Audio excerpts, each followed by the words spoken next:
Hi guys, it's Jeff here, the photographer's mentor. So a little bit different this morning because Debbie can't make it. So I'm just going to be doing this on my own. So when we get into the PowerPoint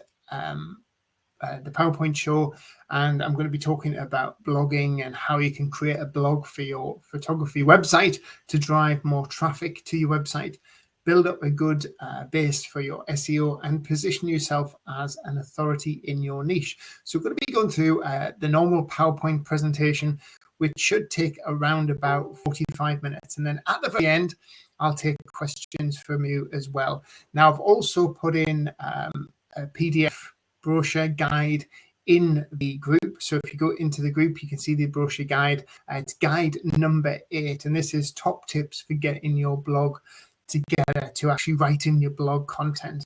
A lot of people do really your blog has to have a purpose, and your blog's purpose is there to really nurture clients, build your email list, and potentially drive more traffic to your website and more income for your business.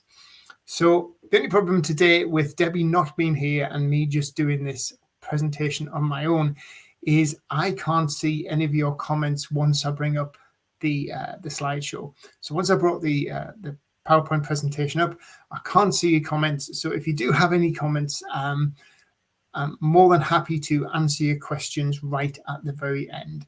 So hopefully you should be all seeing this okay. I'm just going to check, see if everything's here.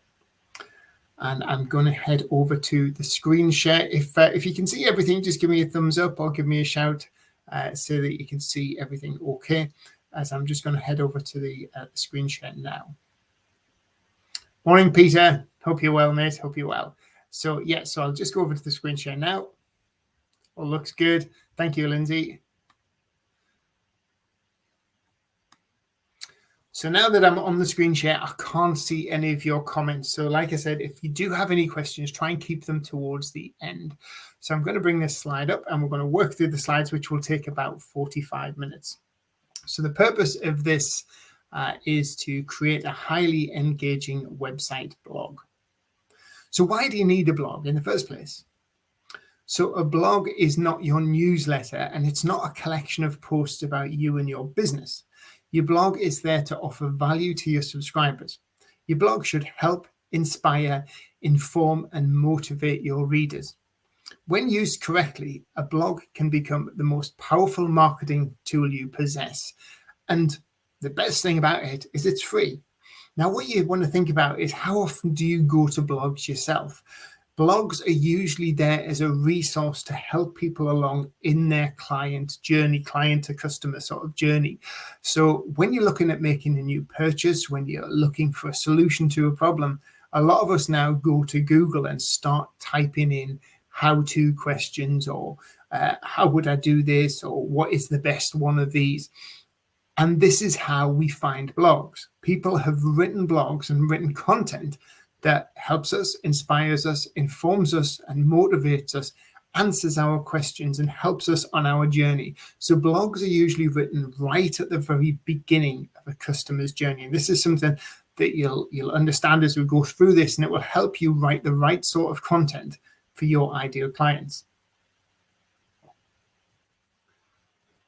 Your blog should be an SEO library for your website, as every blog you publish will gain a certain amount of SEO over time. As you're publishing maybe 1 or 2 blogs a month, that's going to start sending a lot more traffic to your website. Your blog is a relationship building tool.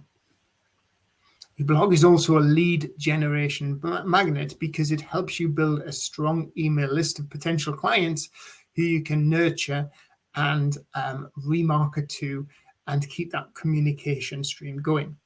Your blog also helps position you as an expert and authority in your niche. And the good thing about a blog, it's free. Other than paying maybe your website subscription to WordPress, which might be £8 a month or something like that, your blog is free and it belongs to you. You don't own your social media channels.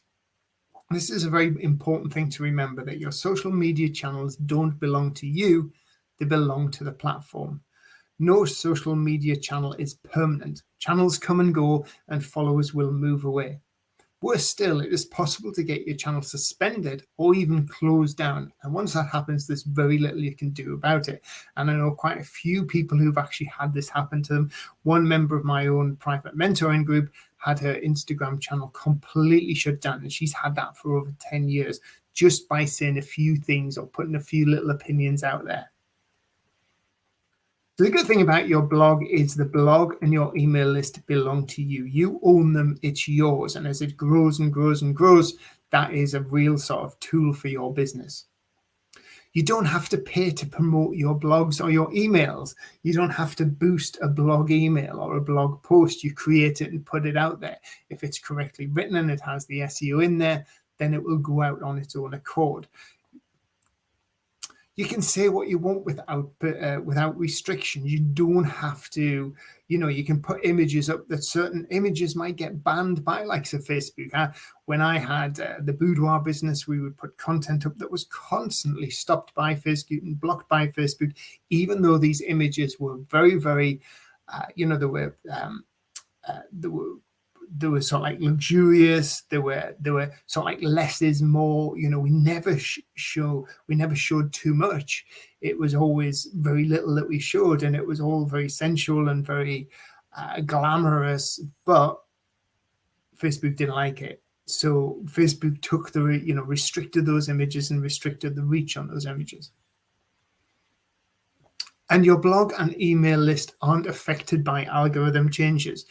In the past, over the years, I remember when Facebook would get 10 to 15% organic reach just for putting a post out. Now you're lucky if your Facebook post will get you 0.5% organic reach, because of the algorithm changes has gone more towards getting people to boost content and pay. So who is your blog for? What you need to do, the first step you need to do is to decide who your blog is for. Who is your target reader? What are you going to help them with? Now, you could create a blog for something that is slightly different to what you actually do. And a few of my clients go down this particular route. So you could be a family portrait photographer, for example, targeting families and newborns, but you've decided you're going to use a blog to sell your online photography training courses. And this might be to amateur photographers, keen enthusiasts, people who want to learn more about photography. So who is your reader? And ultimately, what would you like them to purchase going down the journey? Remember that your blog is there to inform and inspire, but if we do this right, this will lead to purchases. What are your clients searching for? How can your blog educate and inspire them? What experiences, knowledge, and advice can you share that will position you as an expert and authority in your field? What is your blog's purpose? And what is your blog's name? You got to name your blog. I think we discussed this last time we had the webinar with Debbie last month, and talked about, do you name your blog? And that's not very attractive from a follower or reader's point of view, especially if somebody comes to your website and all they see is a tab at the top of the website saying blog, and then they click on it and all they see is a load of blog posts. They come there, they don't know what the blog's about, they don't know what the blog's purpose is. If you give your blog a name and you give it a purpose, then it suddenly becomes a lot more relevant to your ideal client. Your blog actually takes on its own mission, and that means your content creation becomes much easier to plan. So, for example, my blog is called the Go-To Photographer's Blog. My whole purpose is to help photographers brand and market their business better. So all of my blog posts are based around that. You might create a blog called, you might be a pet photographer, and you might create a blog called Doggy Days Out in Edinburgh because you're a pet photographer based in Edinburgh. So your blog is all about helping dog owners and dog lovers create fantastic memories with their pet. And it talks about places to go in Edinburgh, dog-friendly pubs, great dog walks, dog events, dog training toys, dog training tips, seasonal things to do with your dog. So we suddenly, because your dog has a name, your blog has a name and your blog has a purpose, it's quite easy to start planning content for that. So when your blog has a name and a purpose, it becomes more attractive to your ideal clients, and you'll entice a lot more subscribers to it. Keep your name short and keep your name catchy. Make it easy to spell and search for. You don't want really complicated names that you have to spell out to people. Get some SEO keywords into your blog title too. And your name should say actually what it does. So when you're talking about your blog and you have your name and you have your blog's purpose, people should be able to come to your blog and say, right, this is what this is all about. So once you have a name for your blog and you have a purpose for your blog, the next thing you need to do is start to research. What you want to do is you want to research and think about what those ideal clients that you're going to direct your blog to and your blog's mission, what are they going to be searching for? What are they looking for? So your blog is only as good as the content you create. When you produce great content, then your subscriber list will start to grow and relationships will be nurtured automatically because people will enjoy what you write and find it of value. But firstly, you need to create a list of potential blog topics that will help and inspire your readers on their journey. When you've created that list of potential headings, and these are only potential headings, ideas, then what you do is you research those titles to make those titles more effective, and you try to narrow down and find out what people are searching for. So you can see here, in this example here that I've used for this picture, I've just used the people also ask for. So when you go to Google and you type something into Google, if you scroll down about a third of the way down the page on Google, you will see results people also ask for. So I put in how to write a blog post. And then Google says people are also asking for how to start writing a blog, how to see an example of a blog, what are the 4 common types of blogs, and how to format a blog. So from that one idea that I had of how to write a blog, Google has given me 4 other recommendations that people are actually searching for. So this is great. This can really help you with your content creation. But there's lots of other tools out there too. The tools like the Hoff and Ubersuggest are great for research. Ubersuggest will actually give you a list of other suggested ideas relevant to your search term, but not only that, it will tell you how hard or how easy these search terms are to rank for and how much traffic each one of those search terms brings. So what you want to try and be doing is getting search terms, headlines, titles for your blogs that people are typing into Google on a regular basis, so it has a high search volume, but quite a low competitive rating. So it means it's going to be easy for your blog to get seen and get found. Your title is the key to getting clicked on. So you need to make that title exciting and enticing, because when they see a title that actually sums up what it's all about, looks like a solution, then people are much more likely to click on it and open that blog up. So that's the big thing, to get them to click on your blog. Your title should tell the reader exactly what they're going to learn. And your title forms the process of the next steps to creating your blog. So say, for instance, I was going to write a blog on how to grow your LinkedIn following. So I could write a blog and have a blog title, something like how to grow your LinkedIn following. But then I could take that the next step and make it a little bit more exciting for the user by putting statistics or numbers or steps in there. So how to grow 1,000 new LinkedIn followers in 30 days with 5 easy steps. That becomes a much more compelling title. Straight away, by looking at that tagline of what I'm going to achieve, how many steps it's going to take me to achieve that, and the time span until the end solution. I know I'm going to grow 1,000 new followers in 5 simple steps, and it's only going to take me 30 days. That title is really, really attractive to me when I'm looking at growing my LinkedIn following. So that's a type of title that I'm going to click on to find out more. So once you've got those steps in place, these form what are called your subheadings to your content. And I recommend you use lots of subheadings.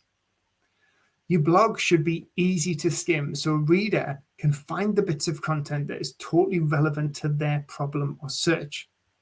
So by creating subheadings, you can map out your blog's content in easy steps or points.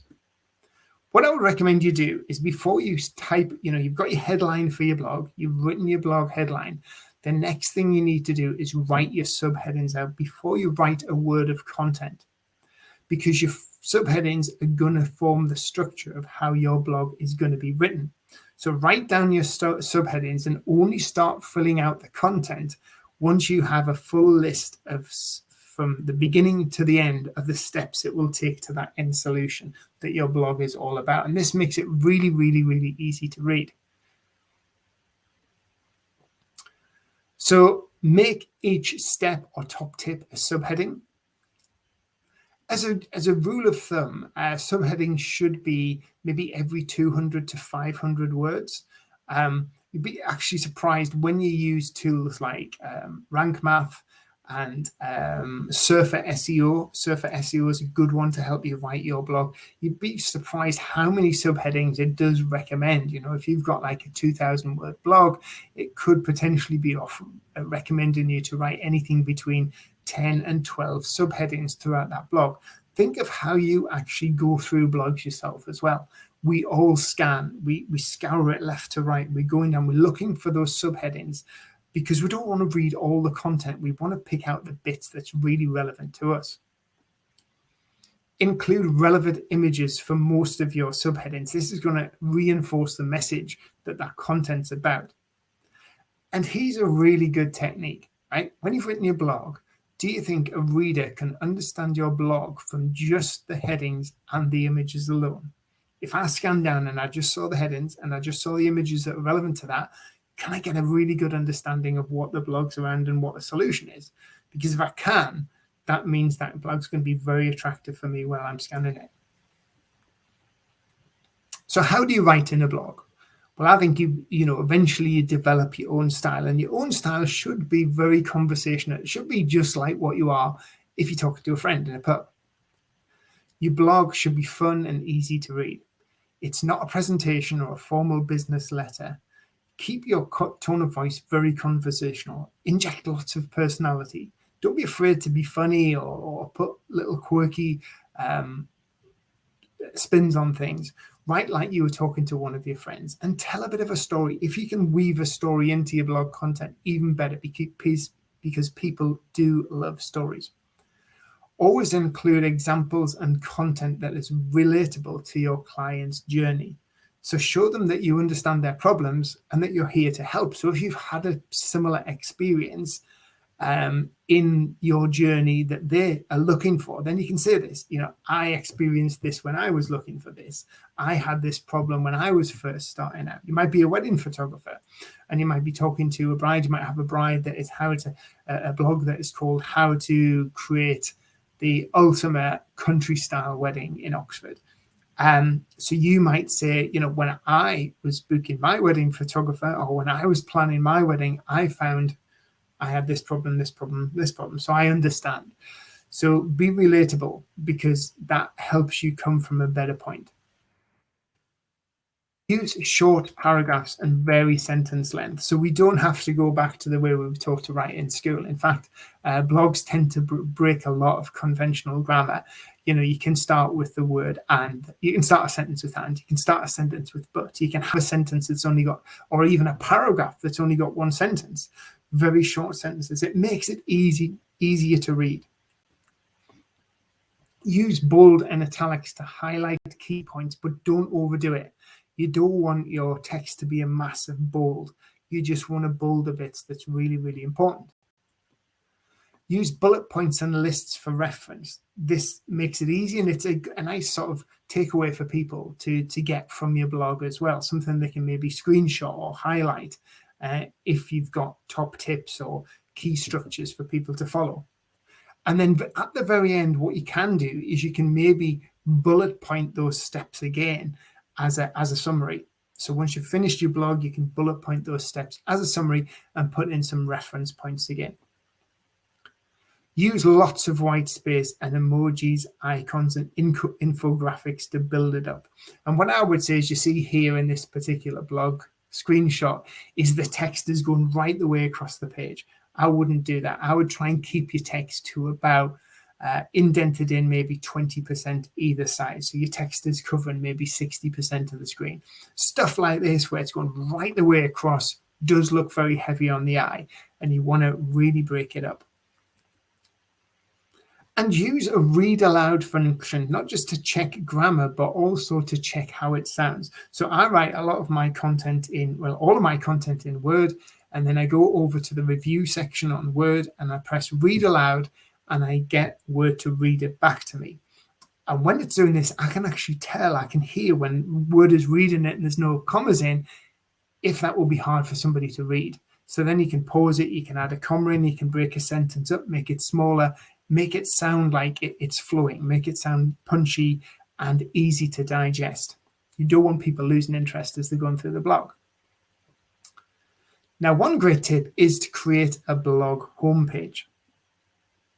So instead of just having a page on your website called blog, you've now got a page on your website that has a name. So in the search bar at the very top, it might have, you know, the dog photographer's blog or something like that. So it's now got the name of what your blog is all about. So when people come and click onto that tab at the top of your homepage on your website, they will arrive at your blog homepage. And this is like a landing page for your blog, where all the library and catalog of your blog posts are together. So instead of just having a page where you click on it called blog and then you go to a load of different blog posts, you have a landing page. And this is basically a landing page very similar to the homepage on your website. It includes a description about what your blog's purpose and missions is, and it will have a sign up section as well, so subscribers can sign up for updates. So use a banner image, very similar to that you do on your website homepage. So you'll click on your blog homepage there, you'll land on it, it'll have a banner image that is relevant to what the blog's about. It will then have your blog's name at the very top. So if you click on mine has got the go-to photographers blog, and then underneath it has what the purpose is: helping photographers build a brand and make a lot more money. So something short and snappy, bit like we talked about on creating your website homepage. And then include 2 or 3 short paragraphs of text talking about the purpose of your blog, what your blog is there to do, what people can expect if they subscribe to your blog, what they're going to see in the case of posts on a regular basis. And then as your blog starts to grow, you can add categories, and you can even add a search box. So say, for instance, you're a portrait photographer and you create a blog about taking better pictures.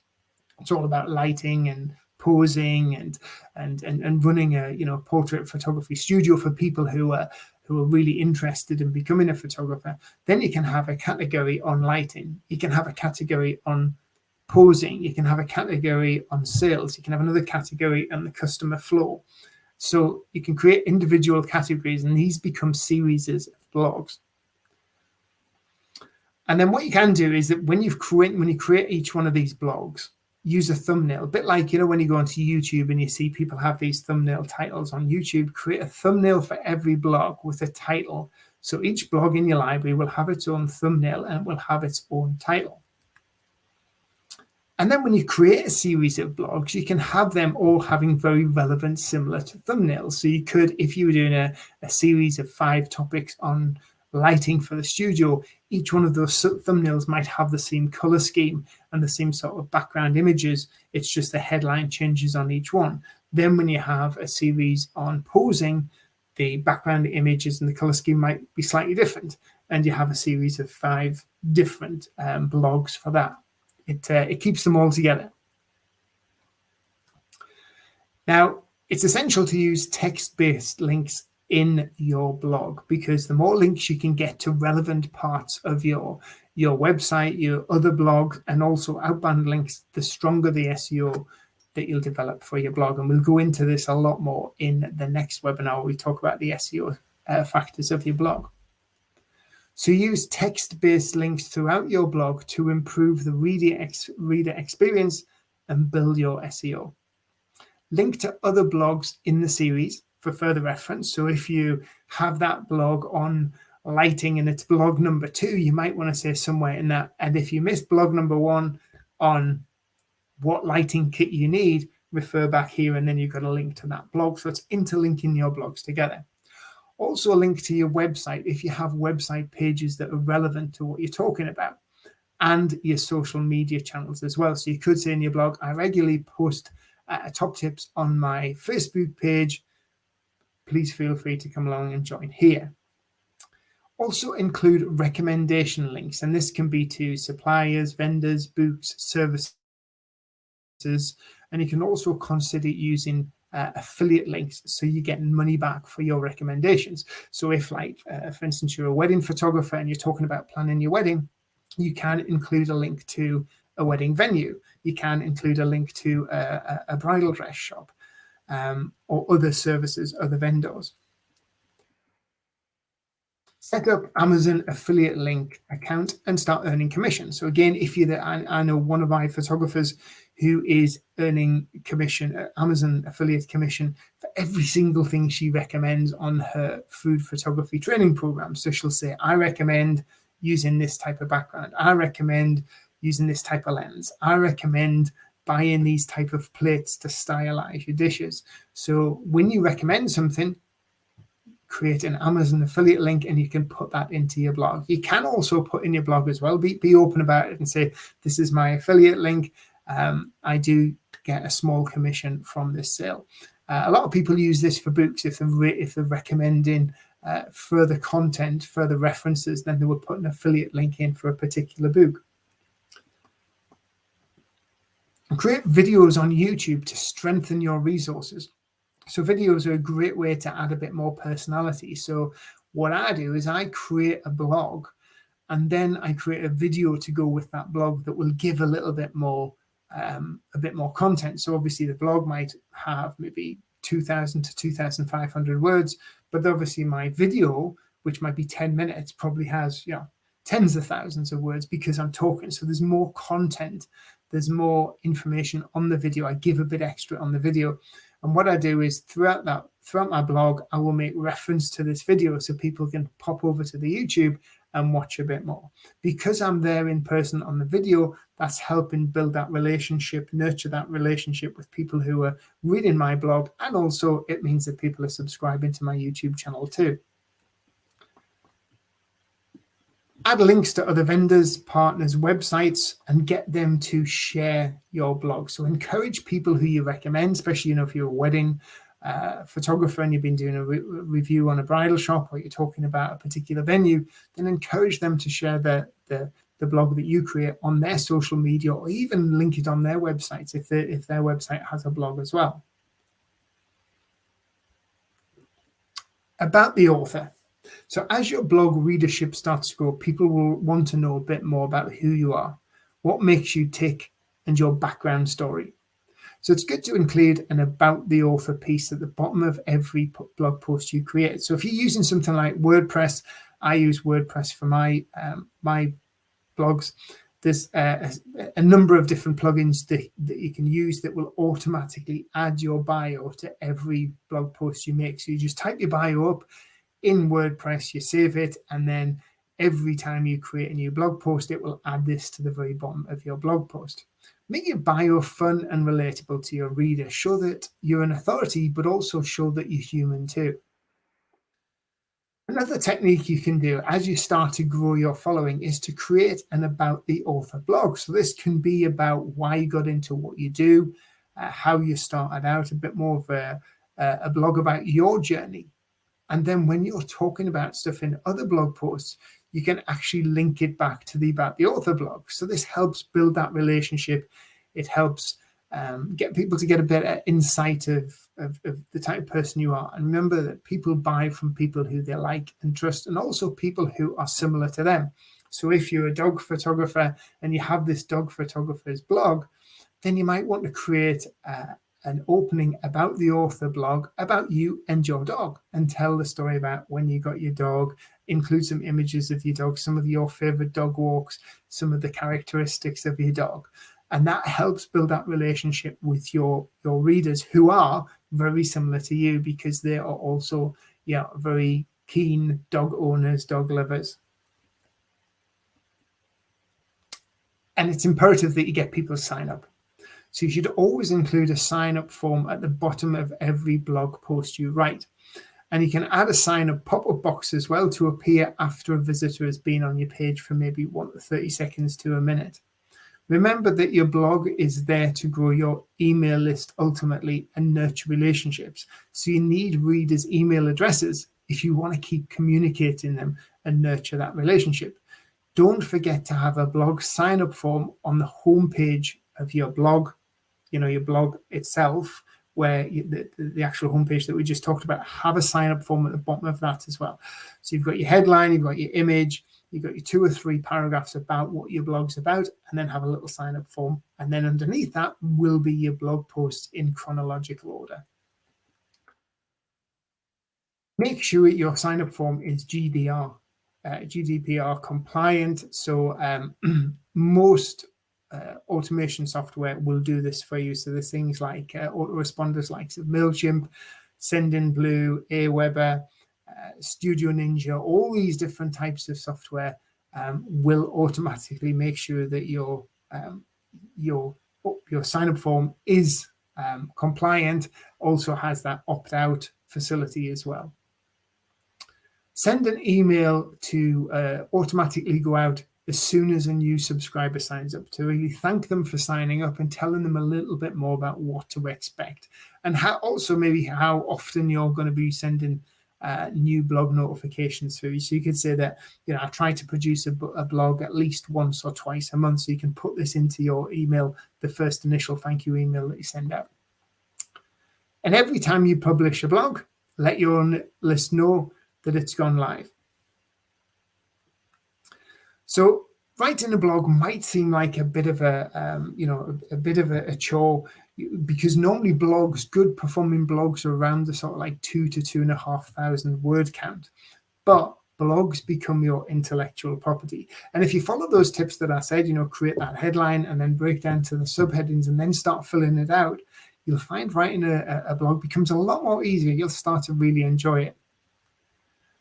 Now, content is the currency of the internet. So your blogs, your PDFs, your videos, your brochures are your business's IP. And you've probably heard of this before, intellectual property.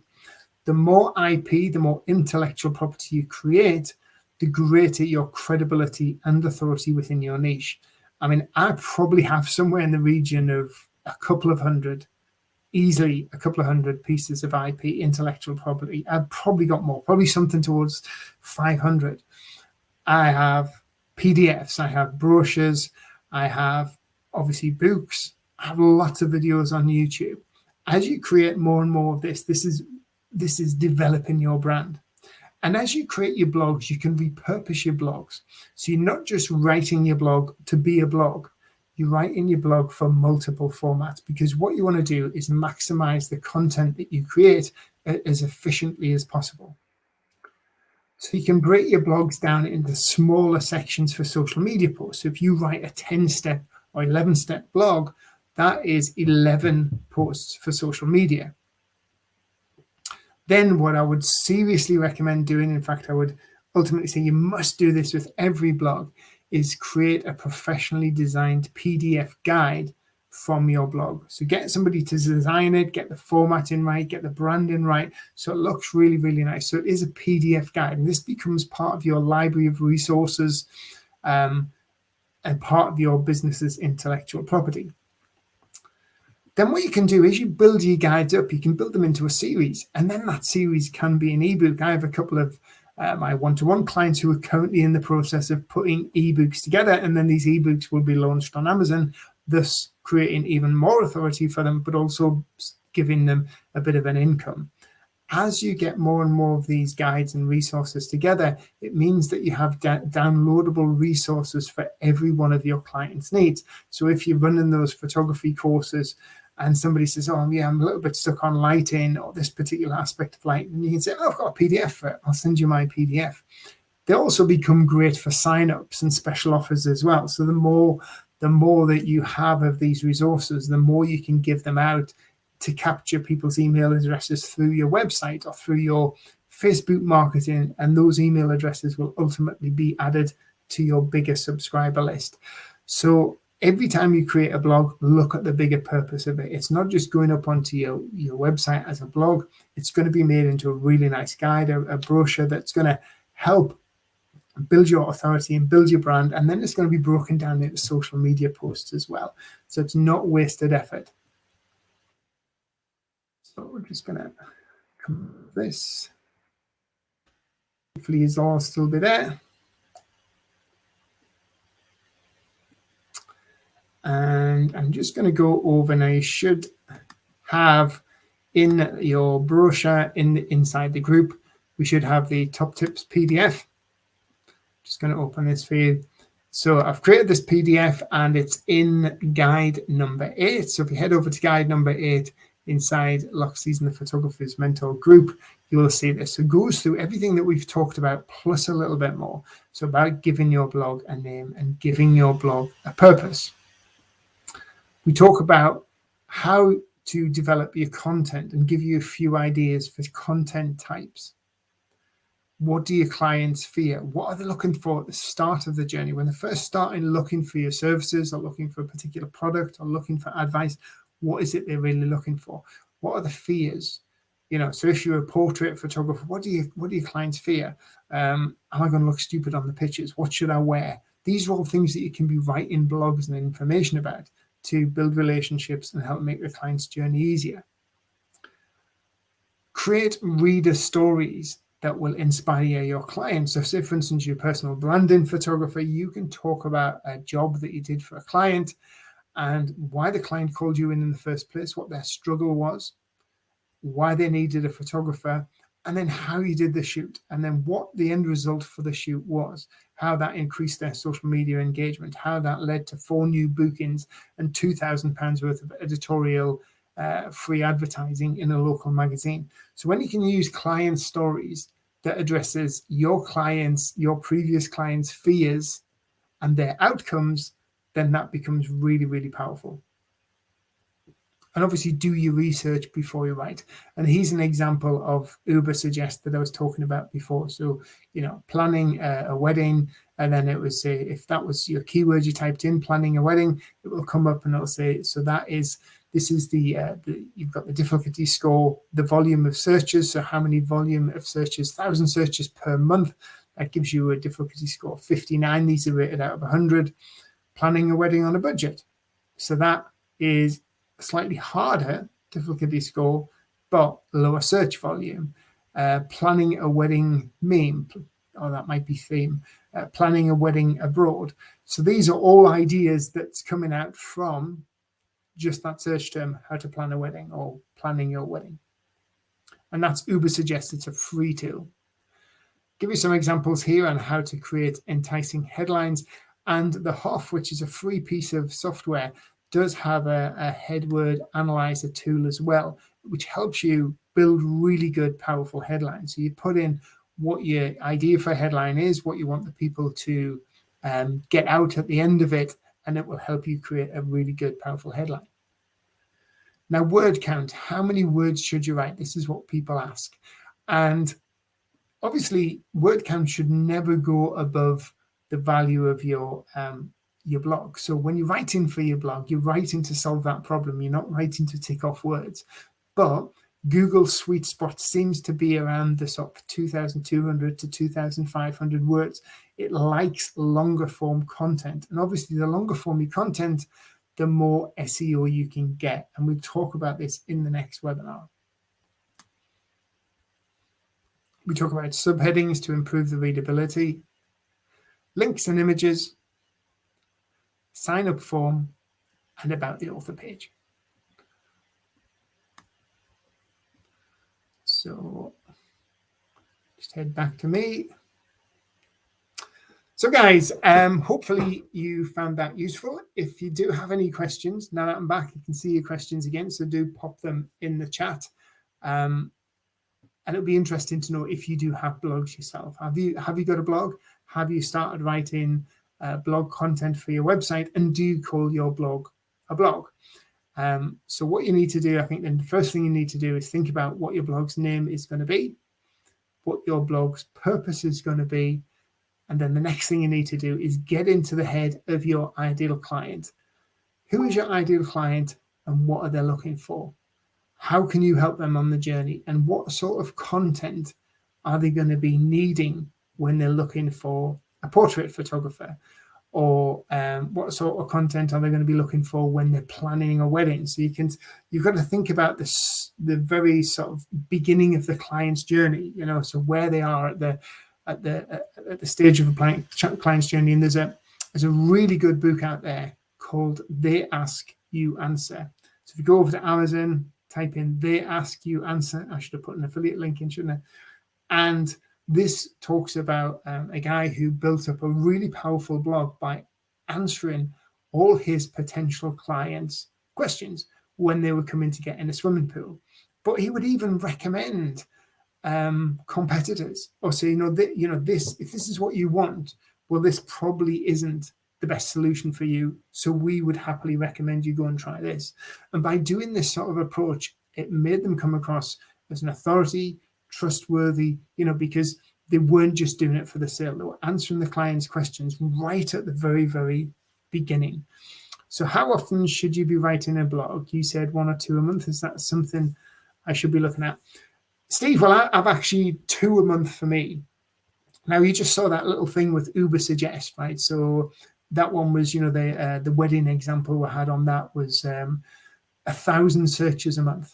So if I'm writing 2 blogs per month, and the first blog might be able to get me 1,000 potential searches a month, another one might be able to get me 200 searches per month. So this month, what we're in March, so this month that's 1,200 potential searches.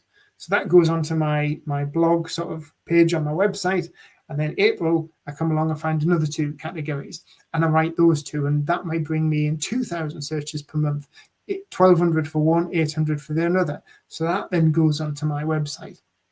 But what you've got to remember is those 2 that I wrote last month are still bringing in traffic and still getting found as well, because people. Yes, some people might have found their answer to their questions, but then there's more people starting looking for exactly the same questions. So the idea is to keep creating these blogs and do that on a regular basis. If you can do 2 a month, that's brilliant. And then go on to somewhere like, I would recommend somewhere like Fiverr.com. And I have a person who does all my workbooks. Now, my workbooks that I use for my one-to-one training are designed, and they look absolutely fantastic. In fact, I might be able to, I'll see if I've got any on this. Just going to have a quick check of my screen.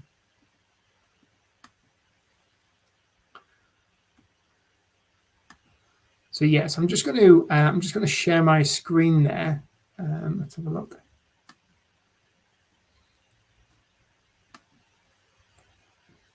You can just type in the comments that you've seen this.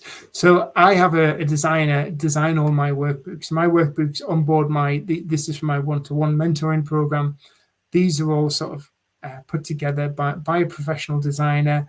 I get loads of these, like input boxes, so you can actually type in your answers. It has lots of infographics, photographs. I mean, this is quite a big workbook. It's probably around about 30, 40 pages long. And I put a value on this as part of my program at a couple of £100. There's so much information in here. And, once I've done this, this is done. It's done, it's created, and this goes into my catalog of IP, intellectual property. But, so many of my clients have said, Jeff, your workbooks are really, really interactive. I love the design. It makes them so easy to go through, and it looks really, really professional. So this is something I would definitely recommend doing. And just to give you an idea, I think my designer there, she charges me about £90 per workbook. And when you consider that workbook is about 40, 50 pages, that's all the images, all the infographics, everything put in. I just create the content and then hand it over to her, and she developed it. And that is a really, really, really good investment. So my program has currently now has 8 workbooks in it to this new design. I've only done 2 blogs, trying to do 1 a month. I find it hard to think about what to write. Well, I would say, Lindsay, the best thing to do is come up with that headline and then try and break whatever you're going to do down into steps. So one of the best ways is to think about a client problem and then think about steps to that problem.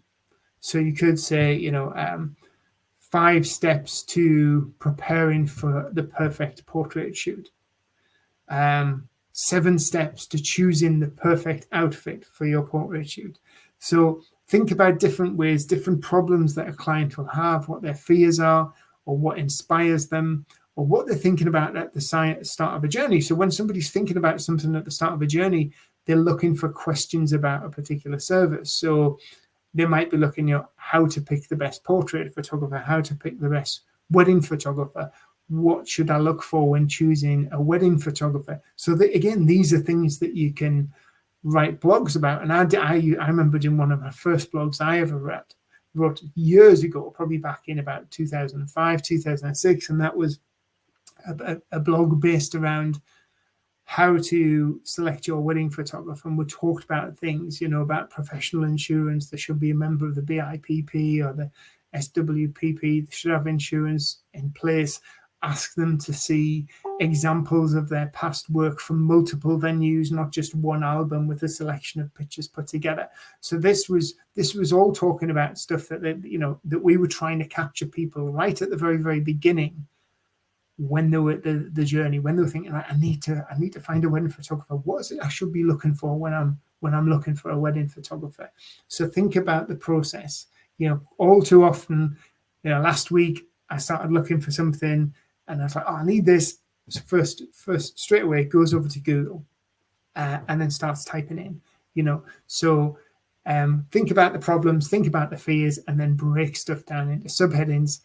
So get that really good SEO-based headline, and the headline itself will actually probably tell you what your subheadings are going to be. So you create that headline, and it's seven top tips to a perfect photo shoot. That becomes your headline. Then what you've got to give them 7 tips. What are they going to be? So you write those 7 headlines, right? Preparation is key. Sorting the kids' outfits beforehand. Allowing the kids to be able to bring their own toys along or something like that to keep them happy and entertained. Make sure they're fed before they come to the studio. So there could be, you make these 7 tips up, and each one of those top tips has between 200 and 500 words before you have your next subheading. You would also have an image to go with that as well. And then at the very end, you could do a summary and then refer them back to other pieces of reading material, or send them over to your website to look at images of your portraits or something like that. So hopefully you found that useful, guys. And hopefully it was okay without Debbie here. Debbie will be back for the next one. So April, our next one in April, we're going to be diving deeper into blogs. It'd be great if you can actually post links to your blog in the group, in the Facebook group. So when you do get your blog up and running and you've created your blog homepage, I'd love you to share it with me. Either pop it in the group, or if you don't feel like you want to share it with the group, drop me a message. I think most of us are connected on Facebook. Drop me a message on Facebook and I can have a look at your blog and give you a bit of feedback as well. Remember, I'm always here to help. Incidentally, I'm also down at the societies next week. So I'm going to be at the societies in London from the Tuesday till the Friday. I'm presenting to webinars there, in-person lives there. So if you're down, give me a shout. I'm always happy to have a coffee and a chat with somebody and a bit of cake. I'm just having one last read of this one. I'm a bit confused with the website blog thing. Is the blog completely separate and you have and you link the two, or is the blog on your website homepage? Right, I'll tell you what, I'll give you a perfect example of that. We'll use my website. So hopefully you can see this. Photographer's Mentor. So if you go over to my website, this is my website. Hopefully you can see this. Right, so this is my website. photographers. I do have two websites. This is my US-based version. I have a UK-based version as well. And my blog is called The Go-To Photographer's Blog. So this is the homepage of the website. My blog isn't called blog. It's about what it does. So if we click on the blog page, as opposed to just having a series of blogs, which most people will have starting here, my blog page has its own homepage. So there it is. Tells you what it is, the Go-To Photographer's Blog. Welcome to the Go-To Photographer's Blog. I ask people to sign up and also sign up to my YouTube channel as well. And then here are my blogs in chronological order. So that's what I mean about having that's still part of your website. It just gives it a purpose. It gives it a reason to exist. Because what you got to remember is people will come to your blogs from two different ways. What you want to do is you want people who land on your homepage of your website to go, oh, this looks interesting, right? And come over to your blog and go, right, I want to sign up for this because this is relevant to what I want. And I do get a lot of people signing up to this. But then also you'll get people who land on your blog post because they've typed in how to have, how to book a wedding photographer. So they'll then get to your blog post. They'll not come through this page here. They will come through the blog itself, through the Google searches. So what you want to do is you want to maximize them. You want to get people who come to your website to sign up for your blog, and then people who come to your blog to sign up for more blogs, and then also to look into your website. So that's why you should have link backs inside your blog to various parts of your website and your other social media. So everything is interfeeding each other. You're getting the most out of it from both directions. Hopefully that made a bit of sense. Yep, I think I made sense there. So thanks a lot, guys. Like I said, if you're down at the societies next week, give me a shout. I will be around, or drop me a message on Facebook. I'd love to meet up for a cup and a bit of a chat. I know Debbie's going to be down there as well, and the team from Loxley's. Share me your website blog when you set it up. It would be great to see that as well. And hope you have a fantastic week. Been an absolute pleasure. Looks like it went fairly well without Debbie, but I'm not as pretty as Debbie. We need Debbie back for the next one, don't we? So have a great week, guys. And if you do have any questions, drop them in the group and I'll get back to you. Thanks again. It's been an absolute pleasure.